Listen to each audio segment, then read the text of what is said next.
Hi, I'm Dr. Sridhar Archik. You're watching me on Sifi.com.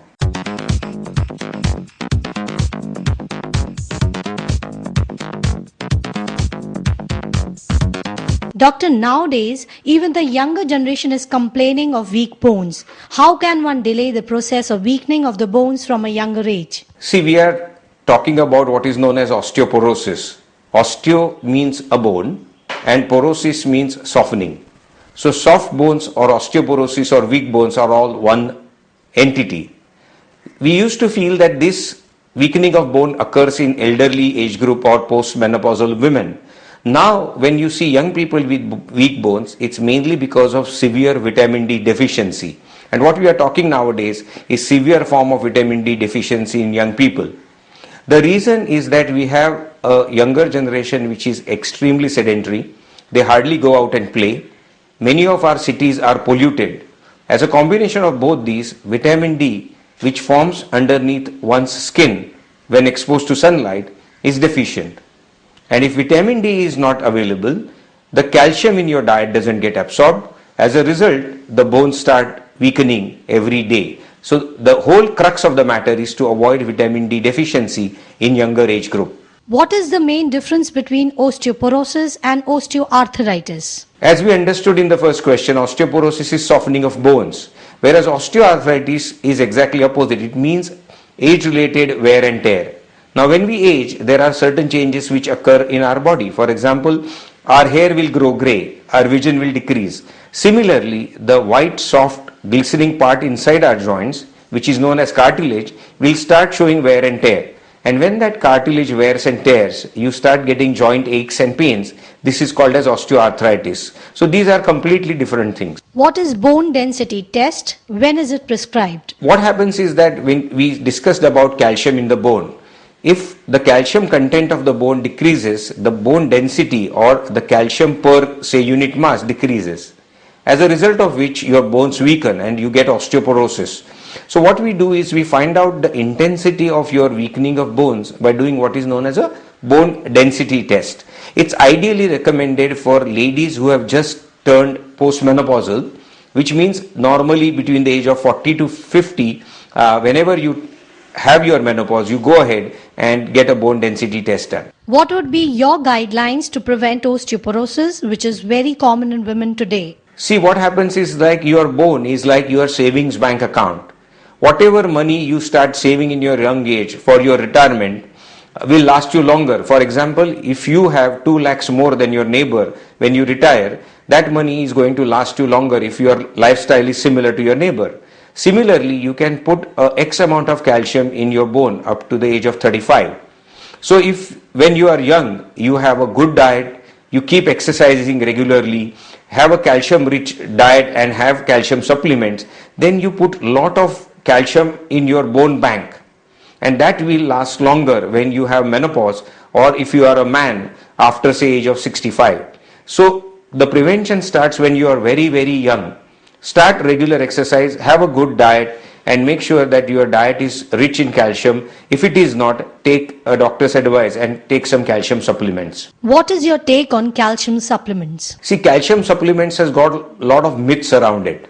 Every Tom, Dick and Harry will come and advise you that you should take calcium for a month, then stop for a month. You should take with food or without food, whether it is good in day or night. I think this is a good opportunity for me to clarify these myths. First of all, when you need calcium, you need it on regular basis because you're losing it every single day. For example, a lady after menopause loses 70% of her calcium within the first 1 year. So it's a myth that you should start and stop. Taking calcium also doesn't predispose you to heart disease or kidney stones, which is the commonest misconception. The second thing is that it is important which salt you take. The cheapest available salt is calcium carbonate, but the best available salt for you to take is calcium citrate, which is slightly more expensive. If you take calcium carbonate, you need to have food in your stomach, so you have to take it after a meal. You take calcium citrate, which is what I would recommend for everybody listening to this program, then you can take it anytime. But if you want the best effect of calcium on your body, you have to take it at night, post dinner. So if you're taking one tablet, take it at night. And remember that 1 milliliter of calcium is available in 1 milliliter of milk. So if you have a good habit of drinking milk and you drink say a liter of milk, 1 gram calcium goes into your body very easily. So based on your diet, you also have to take supplements.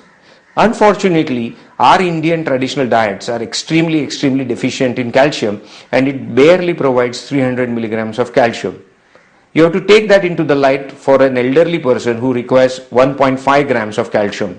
So needs around 1200 from external sources. Can you please emphasize on a couple of do's and don'ts for spine strengthening? See backaches now in kids starting from the age group of 10, and you then have backaches in people who are young working, and then you see backaches in elderly people. So nowadays we jokingly say that the definition of a human being is a biped with backache, because everybody has backache. To prevent backache, what you need to do is pay your attention to the posture you adopt when you sit in front of computers, the commonest problem we face nowadays. So when you sit in front of the computer, make sure that your chair height is perfect so that your screen is at eye level. Your legs should be at 90 degrees to your thighs, and feet should be not dangling but firmly planted on the ground with 90 degrees to your legs. Automatically your back assumes a posture which is relaxed and supportive. If you lean towards the desk you are sitting at, then your elbows and wrist will also support, and make sure that your neck is also in a proper position. So paying attention to these postures is very important. Once you do that, the rest of things are simple. Everybody should exercise for at least 30 to 35 minutes a day.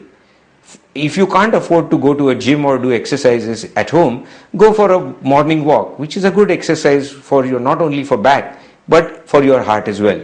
So the trick is to pay a lot of attention to your posture when you sit.